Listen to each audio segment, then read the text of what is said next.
अस्सलामुअलैकुम, welcome back to केमिस्ट्रिया। हमने start की थी पंजाब टेक्स्ट बुक बोर्ड की 9th की केमिस्ट्री की सीरीज़, जिसमें हमने स्टार्ट किया था chapter number 1 states of matter and its types.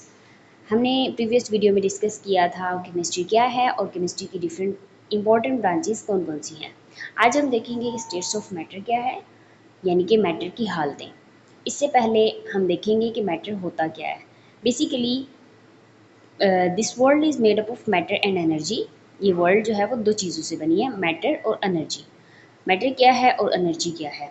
Energy non material in nature है। नॉन मटेरियल से मुराद वो कोई चीज़ नहीं है, क्योंकि एनर्जी को हम देख नहीं सकते, एनर्जी को हम टच नहीं कर सकते, इसलिए उसकी कोई फिजिकल अपेयरेंस नहीं है। इसलिए एनर्जी जो है वो नॉन मटेरियल थिंग है। इसके अलावा हमारी सराउंडिंग में जितनी भी चीज़ें हैं वो मैटर हैं। और मैटर क्या है? Which carries weight and occupies volume is called matter. कोई भी चीज़ जिसका कोई वेट हो और वो वॉल्यूम ऑक्यूपाई करे, वो मैटर कहलाती है। अपनी सराउंडिंग में आप देखें कि जितनी भी चीज़ें हैं उन सब का कोई ना कोई वेट है, उनका कोई वज़न है और वो वॉल्यूम ऑक्यूपाई करती हैं, तो वो मैटर कहलाती हैं। अब हमारे सराउंडिंग में डिफरेंट टाइप ऑफ मैटर हैं, डिफरेंट फॉर्म्स में है हर चीज़ मैटर, लेकिन उसकी फॉर्म डिफरेंट है। यानी कि कोई सॉलिड है, कोई लिक्विड है, कोई गैस है। तो स्टेट्स ऑफ मैटर यानी कि मैटर की हालतें वो पाई किस स्टेट में जाती हैं, किस हालत में पाई जाती है। बेसिकली कंसिडर की जाती हैं 4 स्टेट्स ऑफ मैटर। सॉलिड है, लिक्विड है, गैस एंड प्लाज्मा। इनके बारे में अभी हम डिटेल्स पढ़ेंगे। सॉलिड, लिक्विड, गैस तो आपने सराउंडिंग में देखी होंगी, लेकिन प्लाज्मा हो सकता है कि प्लाज्मा का आपको आइडिया ना हो। इसके बारे में आपको मैं नेक्स्ट आगे चल के बताऊंगी। इसके अलावा भी बहुत सारी स्टेट्स ऑफ मैटर हैं जो साइंटिस्ट ने वर्क करते हुए डिस्कवर की हैं, लेकिन उनको हम डेली लाइफ में नहीं देखते। जो सबसे ज़्यादा स्टेट्स ऑफ मैटर हम अपनी सराउंडिंग में देखते हैं वो सॉलिड है, लिक्विड है या गैस है, और मैक्सिमम चीज़ें हमारी सराउंडिंग में सॉलिड फॉर्म में पाई जाती हैं। 3 बेसिक स्टेट्स जिसमें सॉलिड, लिक्विड और गैस आते हैं, ये डिफरेंट हैं एक दूसरे से। इनकी डिफरेंट प्रॉपर्टीज़ डिफरेंट हैं, इनकी स्ट्रेंथ डिफरेंट हैं, इनकी इंटरमॉलिकुलर फोर्सेस डिफरेंट हैं, इनकी अरेंजमेंट ऑफ पार्टिकल डिफरेंट है, distance between the particles different है। अब ये तीनों चीज़ें क्या हैं? ये तीनों स्टेट्स जो हैं वो एक दूसरे से डिफरेंट होती हैं। इंटरमॉलिकुलर फोर्सेस यानी कि वो फोर्स जो इनको आपस में जोड़े रखती है, वो फोर्स जो इनको सॉलिड बनाती है, लिक्विड बनाती है या गैस बनाती है, वो इंटरमॉलिकुलर फोर्सेस होती हैं।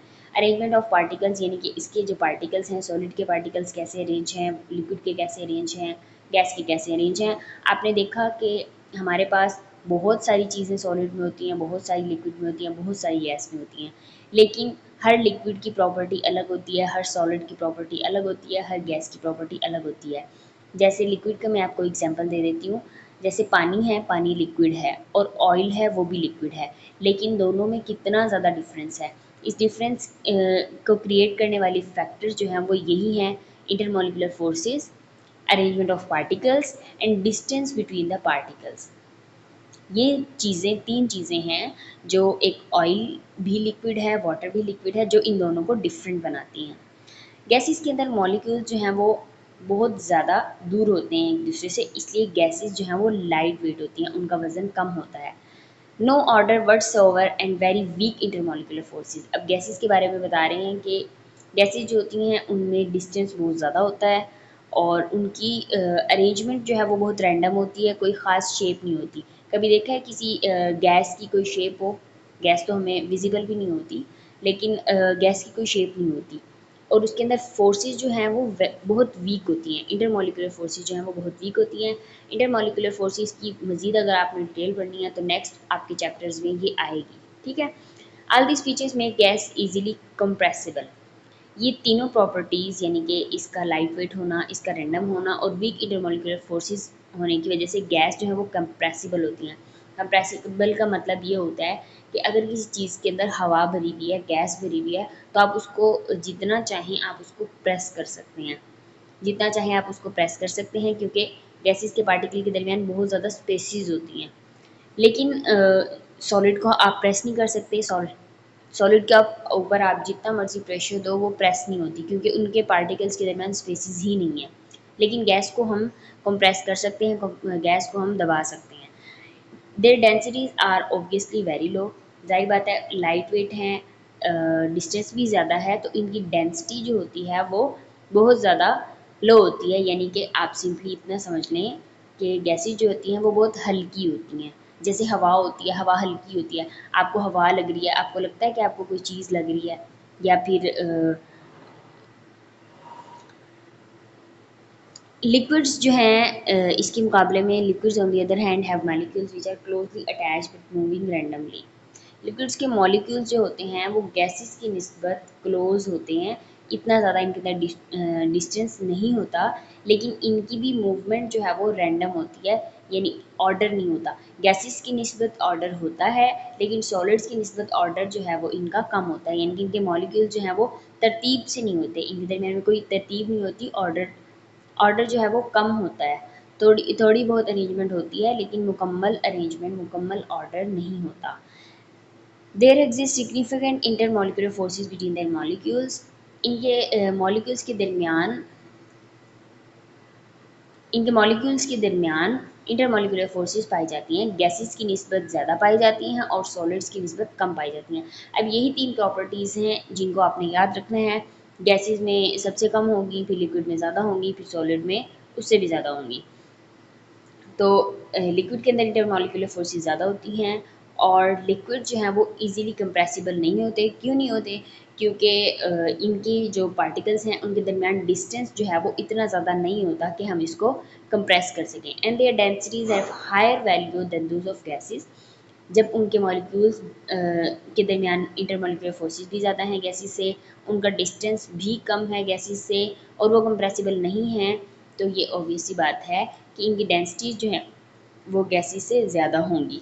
इसलिए लिक्विड की डेंसिटी जो है वो गैस से ज़्यादा होगी। सॉलिड सॉलिड जो है वो सॉलिड की अरेंजमेंट पूरी होती है, यानी कि इसके मॉलिक्यूल्स जो हैं वो मुकम्मल तरतीब के साथ लगे हुए होते हैं, इनका ऑर्डर होता है। और जब किसी चीज़ में तरतीब होती है तब उसकी कोई शेप बनती है। अगर आप चीज़ों को ऐसे बखेर दें तो वो कोई शेप नहीं बनाती। जब आप चीज़ों को तरतीब से रखते हैं तो वो कोई शेप बनाती हैं। इसीलिए सॉलिड्स के मॉलिक्यूल, सॉलिड के पार्टिकल्स जो होते हैं वो एक तरतीब के साथ होते हैं, एक ऑर्डर के साथ होते हैं। इसी वजह से उनकी एक शेप होती है मखसूस, और उनका वॉल्यूम भी फिक्स होता है, यानी कि हम उनको कंप्रेस नहीं कर सकते, उनको हम दबा नहीं सकते।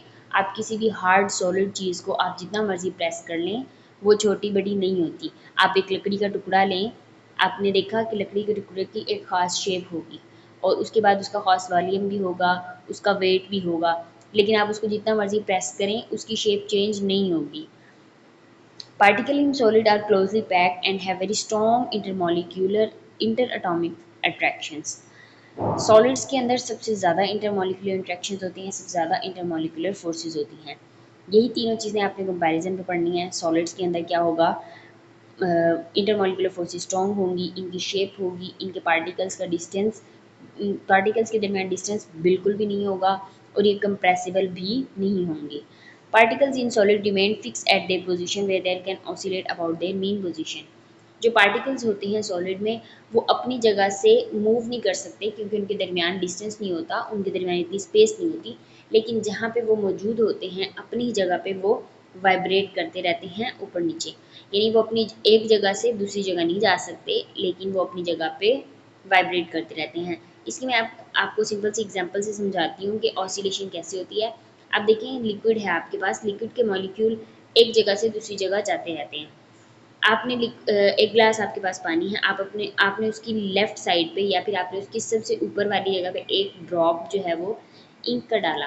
अब वो इंक का ड्रॉप आप थोड़ी देर बाद देखेंगे कि वो नीचे वाली साइड पे चला गया। इसका मतलब है जो वो पार्टिकल ऊपर थे वो पार्टिकल नीचे चले गए, यानी कि पार्टिकल्स के दरमियान मूवमेंट हो रही है, वो अपनी जगह चेंज कर रहे हैं। लेकिन अगर आप एक सॉलिड टुकड़ा लें, जैसे लकड़ी का टुकड़ा लें, और उसके ऊपर एक इंक का ड्रॉप डालें, तो कभी आपने देखा है कि आपने ऊपर डॉट लगाया है और वो नीचे वाली साइड पे शो हो गया? ऐसा नहीं होता, क्योंकि सॉलिड के पार्टिकल्स जो हैं वो अपनी जगह से मूव नहीं करते, लेकिन जहाँ पे वो मौजूद होते हैं वो वहीं पे वाइब्रेट करते रहते हैं। Solids are relatively incompressible and rigid.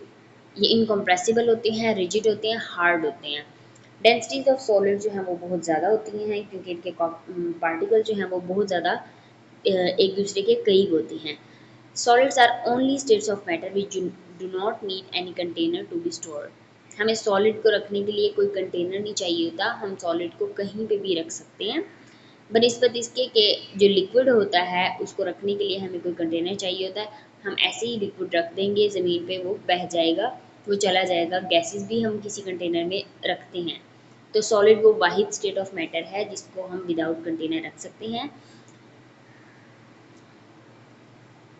Crystalline solids particle are perfectly arranged and strongly bonded.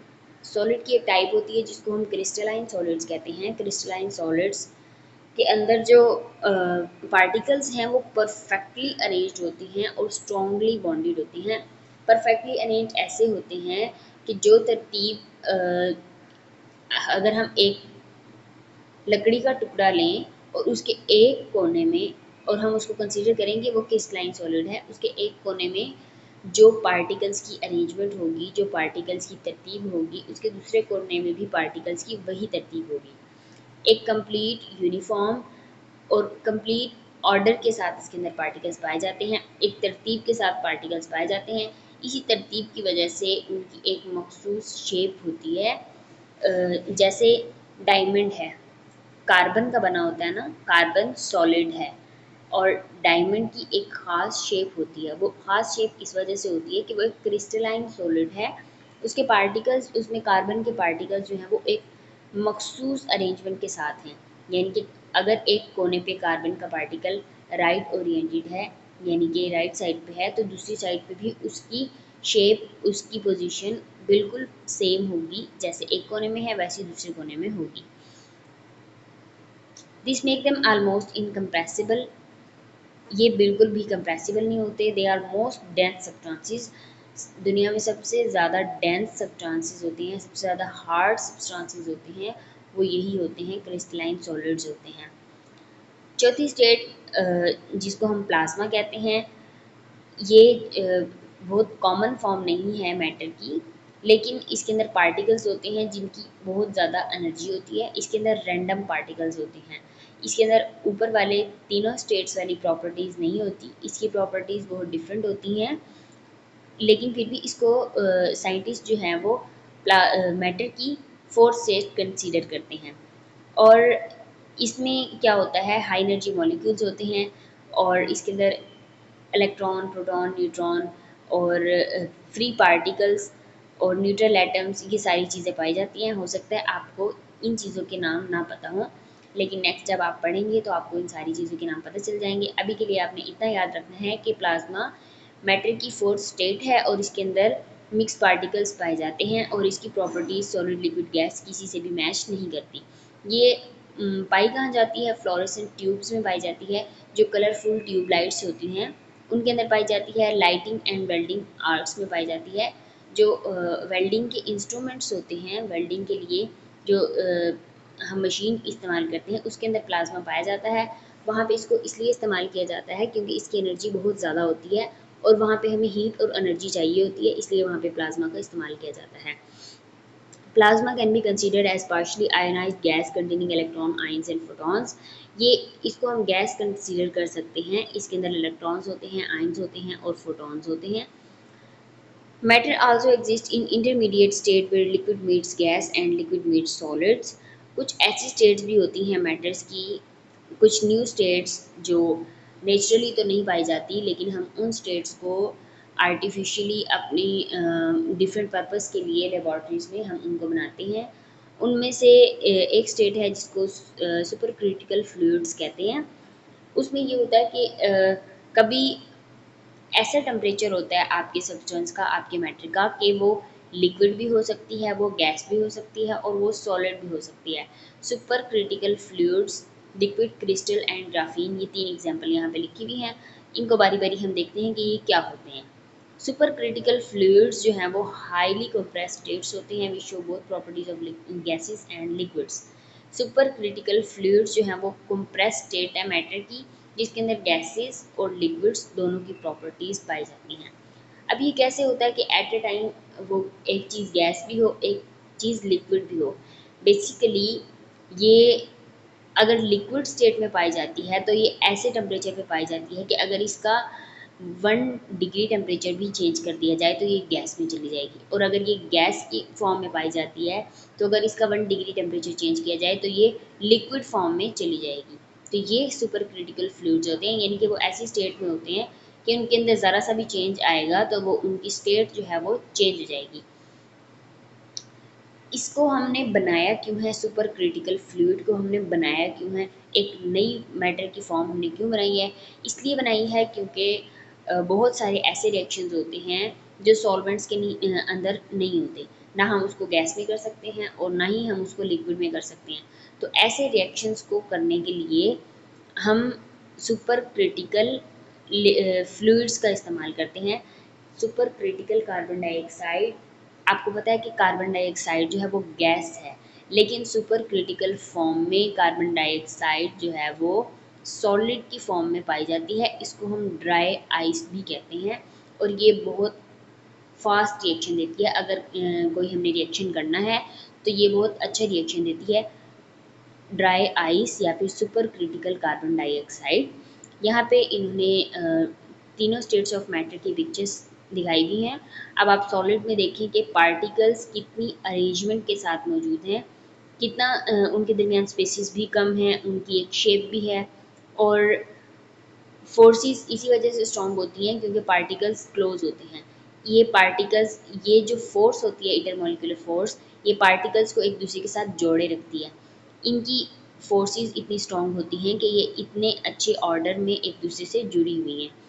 अब लिक्विड में देखें कि सॉलिड से ज़्यादा स्पेसिस हैं और मॉलिक्यूल जो हैं वो रैंडम हैं, और गैसेस में स्पेसिस उससे भी ज़्यादा हैं और मॉलिक्यूल जो हैं वो रैंडम हैं। इसके बाद लिक्विड क्रिस्टल क्या होता है? लिक्विड क्रिस्टल जो है वो स्टेट ऑफ मैटर है whose properties are those of conventional liquid and those of crystalline solids. इसकी प्रॉपर्टीज़ जो हैं वो लिक्विड्स और सॉलिड्स के दरमियान पाई जाती हैं। सुपर क्रिटिकल फ्लूइड्स के में हमने पढ़ा कि गैस और लिक्विड के दरमियान, और लिक्विड क्रिस्टल में हम देख रहे हैं कि इसकी प्रॉपर्टी जो है वो लिक्विड और क्रिस्टलाइन सॉलिड्स के दरमियान पाई जाती हैं। Liquid crystals used in display devices. अच्छा, लिक्विड क्रिस्टल की स्टेट कैसी होती है? लिक्विड क्रिस्टल ऐसे होता है कि इसके अंदर फ्लूइडिटी होती है, यानी कि भाव होता है थोड़ा बहुत लिक्विड्स की तरह, और क्रिस्टलाइन सॉलिड्स की तरह इसके अंदर एक इंतहाई यूनिफॉर्म और इंतहाई तरतीब के साथ पार्टिकल्स जुड़े होते हैं, तरतीब के साथ पार्टिकल अरेंज हुए हुए होते हैं। इसलिए इसके अंदर क्रिस्टलाइन सॉलिड की प्रॉपर्टीज़ भी आ गई और लिक्विड्स की प्रॉपर्टीज़ भी आ गई। इसकी और भी बहुत सारी प्रॉपर्टीज़ हैं, आप इनको सर्च कर सकते हैं। लिक्विड क्रिस्टल हम किस चीज़ में यूज़ होता है? मोबाइल स्क्रीन्स हैं, लैपटॉप स्क्रीन्स हैं, कंप्यूटर स्क्रीन्स हैं, टीवी स्क्रीन्स हैं, इन सब के अंदर आपने देखा होगा ऐसे लगता है कि लिक्विड लिक्विड है, लेकिन ऐसा नहीं हुआ कभी भी कि पानी की तरह वो लिक्विड ऊपर है तो वो बह के नीचे आ गया। वो उनकी एक प्रॉपर शेप होती है, प्रॉपर अरेंजमेंट होती है। वो लगते लिक्विड की तरह हैं लेकिन उसके अंदर सॉलिड की भी प्रॉपर्टीज़ होती हैं, वो अपनी शेप, अपनी पोजीशन मेंटेन रखते हैं। कंप्यूटर मॉनिटर्स में क्लॉक्स के अंदर पाई जाती है, वॉचेस के अंदर पाई जाती है। नेविगेशन सिस्टम में, यानी कि जो ये सैटेलाइट्स और ये वाला हमारा सिस्टम है, इसके अंदर हमारे पास लिक्विड क्रिस्टल पाया जाता है। तीसरा सब्सटेंस जो स्टेट ऑफ मैटर है, जो कॉमनली हम अपने आसपास नहीं देखते, वो ग्राफीन है। ग्राफीन क्या है? ग्राफीन जो है वो 2 डायमेंशनल क्रिस्टल है। 2 डायमेंशन क्रिस्टल है, जिनके 2 डायमेंशन इसकी शेप है जैसे पेपर होता है 2 डायमेंशन, उसकी 2 साइड्स होती हैं, ऐसे 2 डायमेंशनल क्रिस्टल है ये। Single layer of carbon atom है जो अरेंज होती है हेक्सागोनल पैटर्न में। कार्बन एटम की एक सिंगल लेयर होती है, जैसे किसी चीज़ की एक पतली सी परत होती है।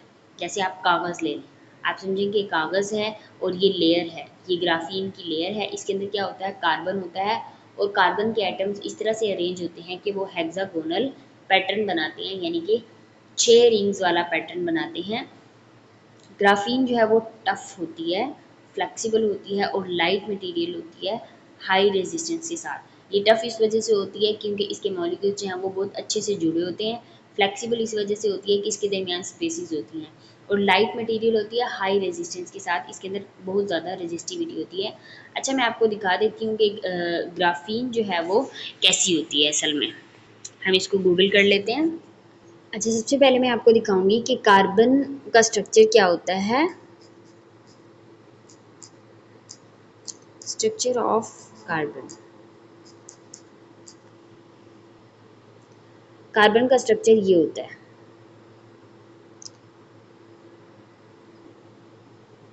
अब हम देखते हैं कि ग्राफीन कैसी होती है।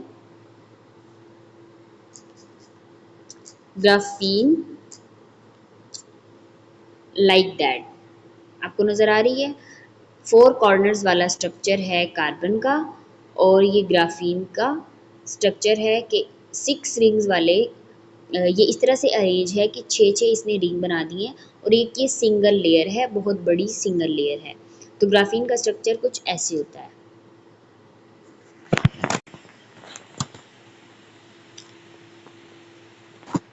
कुछ ऐसी स्टेट्स ऑफ मैटर हैं जो नॉर्मली हम जिनको नहीं देख सकते, हमारे आसपास वो कॉमन नहीं है, उन स्टेट्स ऑफ मैटर को हम एग्जॉटिक स्टेट्स ऑफ मैटर कहते हैं।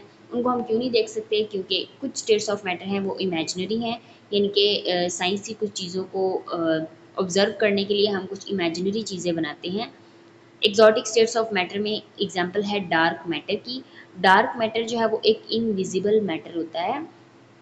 इनविजिबल मैटर होता है। ये इनविजिबल क्यों होता है? क्योंकि इसकी ना हमने कोई वेट देखा है, ना हमने इसकी कोई प्रॉपर्टीज़ देखी हैं।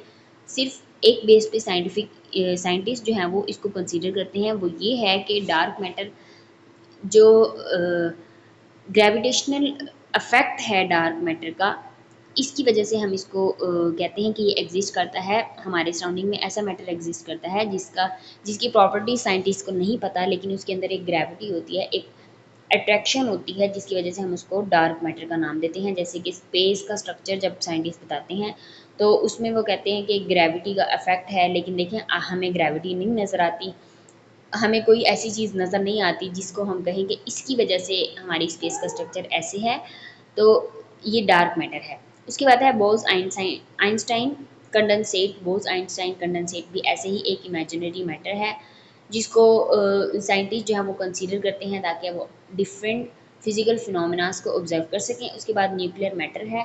न्यूक्लियर मैटर क्या है? न्यूक्लियस का जो इंट्रैक्शन है, न्यूक्लियस के प्रोटॉन न्यूट्रॉन इनका जो इंट्रैक्शन है, इससे जो मैटर बनता है वो न्यूक्लियर मैटर है। क्वांटम स्पिन लिक्विड होता है। क्वांटम स्पिन लिक्विड जो है वो ऐसे लिक्विड होता है जिसके अंदर स्पिनिंग स्टेट जो होती हैं वो इतनी रैंडम होती हैं कि जितना मर्जी आप टेम्परेचर इंक्रीज़ कर दें, जितनी मर्जी आप इसको मैग्नेटिक फील्ड दे दें, इसकी स्पिन स्टेट जो है वो अरेंज नहीं होती। ये चीज़ें आपको थोड़ी आपको हो सकता है इनके बारे में आप फेमिलियर ना हो, आपको इनके बारे में ना पता हो, तो आपने सिंपली जस्ट इनके नाम याद रखने हैं कि कुछ स्टेट्स ऑफ मैटर होती हैं जो जिनको हम नहीं देख सकते, हमारी सराउंडिंग में नहीं होती, और इनको एक्जॉटिक स्टेट्स ऑफ मैटर कहा जाता है। मज़ीद डिटेल्स में आपने नहीं जाना। इसके बाद नेक्स्ट टॉपिक है हमारा element, compound and mixture. Basically जो हमारा मैटर है वो पाया कैसे जाता है। पहले हमने स्टेट्स पढ़ी। स्टेट्स जो होते हैं वो हालत होती है, यानी कि वो किस फॉर्म में पाया जाता है। इसके बाद वो पाया कैसे जाता है, यानी कि डिफरेंट हमारे पास चीज़ें हैं, वो कैसे और किस तरह बनी हुई हैं, वो इन 3 चीज़ों से बेसिकली बनी होती हैं। मैटर जो है वो उसके अंदर एलिमेंट होते हैं, कंपाउंड होता है और मिक्सचर होता है। बारी बारी हम देखते हैं कि एलिमेंट क्या है, कंपाउंड क्या है, मिक्सचर क्या है। मैटर जो है वो एग्जिस्ट करता है इन तीनों फॉर्म्स में। एलिमेंट जो है वो सिंपलेस्ट फॉर्म ऑफ मैटर है। मैटर की जो सिंपलेस्ट फॉर्म है, जो सबसे छोटी फॉर्म है, जो सबसे सादा फॉर्म है, वो मैटर है, सॉरी एलिमेंट है। एलिमेंट क्या है? Pure substance containing the same kind of atoms. वो सब्सटेंस जिसके अंदर same kind of atom, same type of atoms होते हैं। आगे आपने देखना है कि सेम टाइप ऑफ एटम जो हैं वो कैसे आते हैं। जब हम एग्जांपल्स करेंगे तो मैं आपको बताऊंगी कि कैसे सेम काइंड ऑफ एटम्स जो हैं, सेम टाइप ऑफ एटम्स जो हैं वो आती हैं और एलिमेंट बनाती हैं। Pure substance containing same kind of atom, ये सिंपल डेफिनेशन है एलिमेंट की। It cannot be broken down into simpler substances by ordinary chemical reaction। क्योंकि ये मैटर की सबसे छोटी, सबसे सिंपल फॉर्म है। हमें पता है किसी भी चीज़ की सबसे सिंपल फॉर्म को हम मज़ीद ब्रेक डाउन नहीं कर सकते, मज़ीद तोड़ नहीं सकते। इसलिए एलिमेंट वो चीज़ है जिसको हम मज़ीद इस वर्ल्ड में जितनी भी चीज़ें हैं उसमें एलिमेंट पाया जाता है, और एलिमेंट दुनिया की सबसे छोटी चीज़ है और हम इसको ब्रेक डाउन नहीं कर सकते। डिफरेंट छोटे एलिमेंट्स में डिफरेंट छोटी चीज़ों में डिफरेंट स्मॉल सब्सटेंसेस में कन्वर्ट नहीं कर सकते किसी भी केमिकल रिएक्शन के ज़रिए। एलिमेंट्स जो हैं वो एग्जिस्ट करते हैं थ्री फॉर्म्स में। अब मैंने बताया था कि ये स्टेट्स हैं और ये फॉर्म्स हैं, सॉलिड लिक्विड गैस। अब एलिमेंट जो है वो थ्री फॉर्म्स में एग्जिस्ट करता है जो अभी हमने ऊपर पढ़ी ही है। मैटर की फॉर्म्स में, मैटर की स्टेट्स में, solid liquid gas. Element exist करती है इन तीनों में से किसी भी फॉर्म में एग्जिस्ट कर सकती है। मोस्ट ऑफ एलिमेंट्स जो हैं वो सॉलिड फॉर्म में पाए जाते हैं। आप अपनी सराउंडिंग में देखिए कि मैक्सिमम चीज़ें हमारे पास जो है वो सॉलिड फॉर्म में पाई जाती हैं। लिक्विड और gas elements few in number as compare to solid. Liquid और गैसेस एलिमेंट्स जो होते हैं वो सॉलिड्स की निस्बत बहुत कम क्वांटिटी में पाए जाते हैं। क्वांटिटी लिक्विड और गैसेस जो हैं वो एलिमेंट जो हैं वो बहुत कम नंबर में पाए जाते हैं, बहुत कम मिकदार में पाए जाते हैं। एलिमेंट्स में भी metal, non metal, metalloid and noble gas. अब एलिमेंट जो है वो कुछ भी हो सकता है, वो मेटल भी हो सकता है, नॉन मेटल भी हो सकता है, मेटेलाइट भी हो सकता है, नोबल गैस भी हो सकता है। अब ये सारी चीज़ें क्या होती हैं? मेटल्स, धातें होती हैं। इन इन चारों चीज़ों की मखसूस प्रॉपर्टीज़ होती हैं। बिल्कुल ऐसे जैसे हमने लिक्विड सॉलिड गैस की प्रॉपर्टीज़ पढ़ के उनको डिफ्रेंशिएट किया था, उनको अलग किया था, उनको समझा था कि ये असल में क्या होती हैं। इसी तरह नॉन मेटल, मेटेलाइट, नोबल गैस और मेटल, इन सब की अपनी अपनी प्रॉपर्टीज़ होंगी जिसकी बेस पे हम इनको सेपरेट करेंगे कि ये मेटल है, ये नॉन मेटल है, ये मेटेलॉइड है, ये नोबल गैस है। एलिमेंट जो है वो एग्जिस्ट करता है एटम की फॉर्म में, मॉलिक्यूल्स की फॉर्म में, आयंस की फॉर्म में, आइसोटोप्स की फॉर्म में। अब इन सारी चीज़ों को हमने स्टेप बाय स्टेप पढ़ना है। आपने बेसिकली याद रखना है एलिमेंट क्या है, सिंपलेस्ट स्टेट ऑफ मैटर है और इसको हम ब्रेक डाउन नहीं कर सकते। और ये डिफरेंट फॉर्म्स में पाया जाता है। लिक्विड, सॉलिड, गैस किसी फॉर्म में भी हो सकता है, सॉलिड में मैक्सिमम होता है। एलिमेंट्स जो हैं वो मेटल भी हो सकते हैं, नॉन मेटल भी हो सकते हैं, मेटालाइट भी हो सकते हैं, नोबल गैसेस भी हो सकते हैं। और एलिमेंट्स जो हैं वो मिल के एटम बनाते हैं, एलिमेंट्स ही मिल के मॉलिक्यूल बनाते हैं, एलिमेंट्स ही मिल के आयन बनाते हैं और एलिमेंट्स ही मिल के आइसोटोप्स बनाते हैं। अब ये एटम क्या होता है, मॉलिक्यूल क्या होता है, आयन क्या होता है, आइसोटोप क्या होता है, ये अभी हम देखेंगे। इम्पोर्टेंट एलिमेंट्स जो हैं हमारे पास sodium, potassium, magnesium, calcium, carbon, silicon, nitrogen, oxygen, chlorine, helium, copper, gold, zinc, silver, nickel, cobalt, mercury, bromine, iodine और बहुत सारे एलिमेंट्स पाए जाते हैं। एलिमेंट्स जो हैं वो सेम काइंड ऑफ एटम से बने हैं, सेम काइंड ऑफ एटम से बने हैं। अब सोडियम है, सोडियम के अंदर थाउजेंड्स ऑफ एटम्स होंगे लेकिन वो सारे एटम्स एक जैसे होंगे क्योंकि एक अगर हमने सोडियम का एक छोटा सा पीस लिया है उसके अंदर हज़ारों सोडियम के एटम होंगे लेकिन कभी भी ऐसा नहीं हुआ कि वो एक कोने से वो किसी और रंग की हो, दूसरे कोने से किसी और रंग की हो, एक तरह से एक साइड से किसी और तरह का रिएक्शन देती हो, दूसरी साइड से किसी और तरह का। कोई भी एक चीज़ हम लेते हैं तो वो पूरी एक जैसी ही होती है। इसी तरह मैग्नीशियम है, कैल्शियम है, कार्बन है, सिलिकॉन है, नाइट्रोजन है, ऑक्सीजन है। इनमें से आपको कुछ के नाम पता होंगे, कुछ के नहीं पता होंगे। ये आपने थोड़े बहुत नाम याद रखने हैं, आगे चलेंगे तो आपको ये नाम खुद ब खुद याद हो जाएंगे। मैं आपको छोटी सी एग्जांपल से बता देती हूँ। गोल्ड है। अब हमने कहा कि एलिमेंट जो होता है उसमें सेम काइंड ऑफ एटम्स होते हैं, तमाम एटम जो हैं वो सेम काइंड के होते हैं। अब गोल्ड है, हमने देखा गोल्ड हार्ड होता है, गोल्ड येलोइश कलर का होता है और वो हीट करने से बहुत हाई टेम्परेचर पे पिघलता है।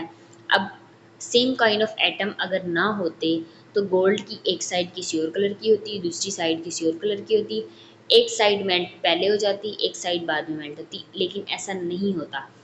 एक गोल्ड एक एलिमेंट है और इस एलिमेंट के अंदर तमाम एटम्स एक जैसे हैं, इसी वजह से पूरे गोल्ड का कलर एक जैसा है, पूरे गोल्ड की प्रॉपर्टीज़ एक जैसी हैं, पूरे गोल्ड के रिएक्शंस एक जैसे हैं।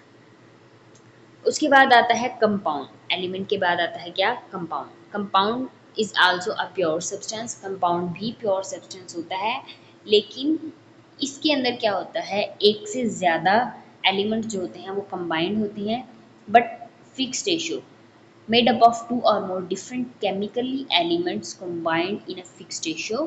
इसके अंदर दो से ज़्यादा एलिमेंट्स होते हैं जो कंबाइन होते हैं फिक्स्ड रेशियो में।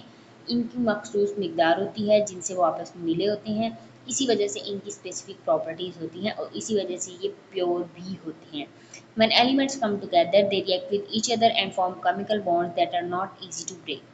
एलिमेंट्स क्या होते हैं, एक दूसरे के करीब आते हैं, रिएक्ट करते हैं और बॉन्ड बना लेते हैं जिसको हम ब्रेक नहीं कर सकते। इन बॉन्ड्स को ब्रेक करना बिल्कुल भी ईजी नहीं होता। इनको ब्रेक करने के लिए बहुत ज़्यादा आपको एनर्जी चाहिए होती है, हीट चाहिए होती है। कंपाउंड जो हैं वो किस फॉर्म में, हमने एलिमेंट्स की फॉर्म पढ़ी। एलिमेंट जो है वो एटम, मॉलिक्यूल, आयन, आइसोटोप की फॉर्म में पाए जाते हैं। अब कंपाउंड्स किस फॉर्म में पाए जाते हैं, मॉलिक्यूल्स की फॉर्म में, आयंस की फॉर्म में, इंटरमेटालिक एंड कोऑर्डिनेशन कॉम्प्लेक्सेस की फॉर्म में पाए जाते हैं। ये सारी चीज़ें आगे चल के आपको पता चलेंगी कि मॉलिक्यूलर फॉर्म क्या होती है, आयनिक फॉर्म क्या होती है, इंटरमेटालिक फॉर्म क्या होती है, कोऑर्डिनेशन कॉम्प्लेक्सेस क्या होते हैं। अगर अभी मैं आपको बताऊंगी तो आपको ये सारी चीज़ें मिक्स हो जाएंगी। अभी आपने सिंपली एटम को याद रखना है, एलिमेंट को याद रखना है, कंपाउंड को याद रखना है। ये याद रखना है कि ये क्या होते हैं, इनकी डेफिनेशन क्या है और ये कैसे बनते हैं। इसके बाद कंपाउंड जो हैं वो ऑर्गेनिक भी होते हैं, इनऑर्गेनिक भी होते हैं। ऑर्गेनिक और इनऑर्गेनिक की डेफिनेशन आप लोगों ने पढ़ी थी, जिन्होंने प्रीवियस वीडियो देखी है उनको याद होगा।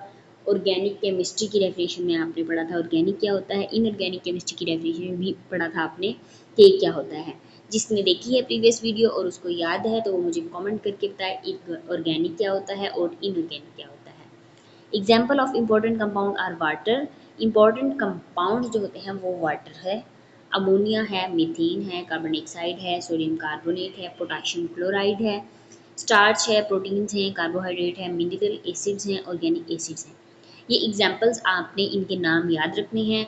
अभी आपको इन सारी चीज़ों के स्ट्रक्चर्स भी नहीं आते होंगे, इनके नाम भी आपको नहीं लग रहे होंगे, लेकिन जब आप आगे चल के इनकी डिटेल्स पढ़ेंगे तो आपको ये सारी चीज़ें आ जाएंगी। मैं आपको सिंपली एग्जांपल बता देती हूँ वाटर की।